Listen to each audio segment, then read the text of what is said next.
Right, afternoon guys, just sharpening up my plane. So when we're doing any sharpening, we have a primary bevel, it's 25 degrees, and a sharpening bevel which is 30 degrees. So we're trying to get it to look nice and neat like that. Can you see that nice neat bevel on the edge? Right. Okay. So because we're doing a plane, it says plane there on our sharpening guide. This is the actual guide that I use for sharpening. I'm going for a primary bevel, 25 degrees, all right, 400 grit. So I've got my stone, you can just see that 400 grit, okay. Now,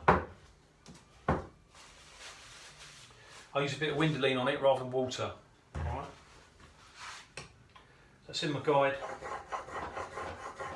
Line yourself up square to the stone, even pressure with the fingertips.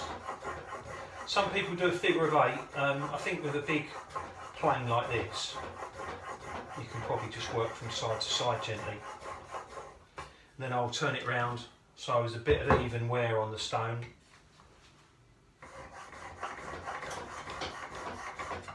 And if you just depress it there, some people will work on the back stroke. I'm confident doing it on the front stroke. It's not going to dig in, it's a nice flat stone. And then when I've put the primary bevel on, I'll take it out of the sharpening or honing guide, I should say. Alright.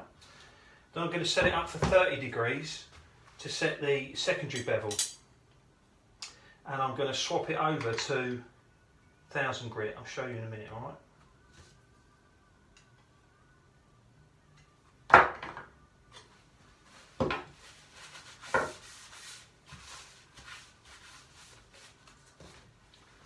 So there's your 400 grit, there's your primary bevel, there's your sharpening bevel. I've got to swap it over to 1000 grit now.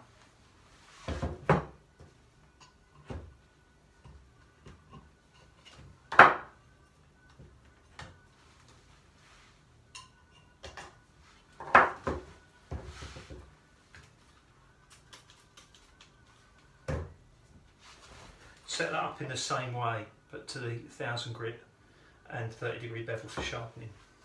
Alright, that's, I'll put it in upside down.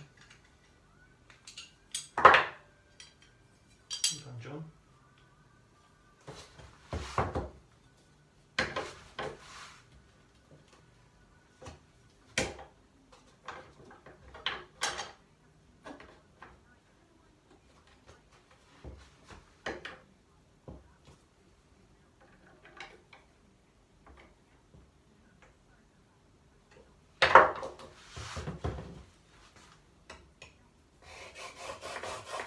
We're just sharpening that tip, just sharpening that tip, alright?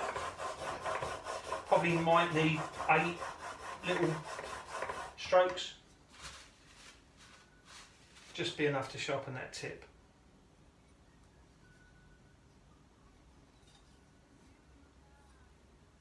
If you're new to carpentry, don't you do this, because I've been doing it a long time. Still got on my fingers.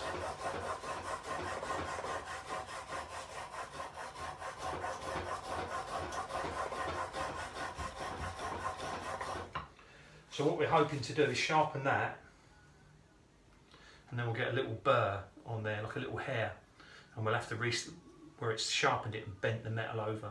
So then we have to release that, and then she's properly sharp. All right.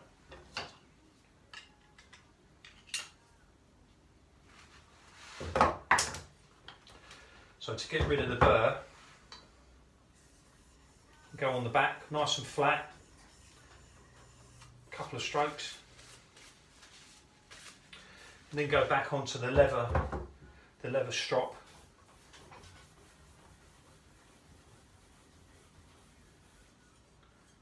Right. Yeah, that's good. Right, so now what we're going to do is put the blade back on the chip breaker, and it wants to be a couple of mil maximum from the edge, all right? I'll show you.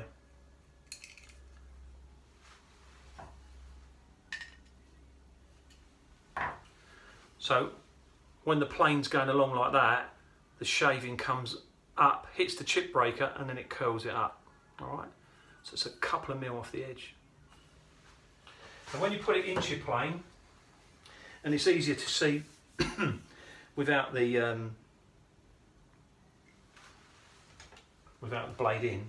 This is called the frog, and the frog wants to be nice and flat with the mouth of the plane, nice and flat. So that bit there wants to be flat. All right, that's the frog. If you release those screws there, you can adjust the frog in and out. All right. Then there's the handle. That's the lateral adjustment. So that's going to move the blade that way like that. And then that's the little wheel that winds it up and down. So if you're holding your plane like that, wind up for the blade to go up, wind down for it to go down. You'll see this one is, I've rubbed this on some carborundum paper and smoothed the edges off. I've also smoothed the edges off the side and also smoothed those off. So it makes it much nicer to handle. I keep breaking these handles actually, talking handles. So, put the blade in. Good idea to leave this little cap screw loose. If you over tighten it, it makes the plane difficult to adjust. So I'd normally just get a little bit of blade poking out with my fingertip. Press the cap down. And you get a feel for it. It's either too tight or not tight enough. Alright? So then if you look at your blade, see the blade is sticking up one edge. So if I then move the lateral adjuster,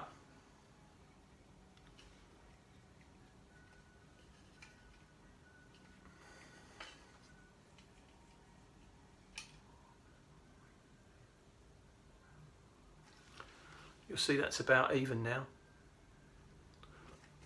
That's about even now, all right? Now if I'm going to use my plane on, some timber that's got resin in it, or I want the plane not to stick, rub a bit of wax on the bottom like that. All right. This isn't my wax, I picked this up at work, it's probably someone else's, all right?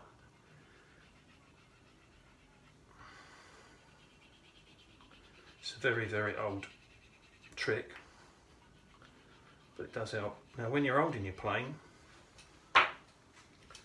forefinger in there like that, hold it like that. Some people do that, but then your fingers are at a bit of disadvantage if you hit your wood. And as you're planing, you want to come off like that. Now, if you look at my body position, I need to be turned slightly sideways to get my shoulder and my elbow and my hand in line, don't I? Alright. More about planing on another video for you. Alright. Cheers now.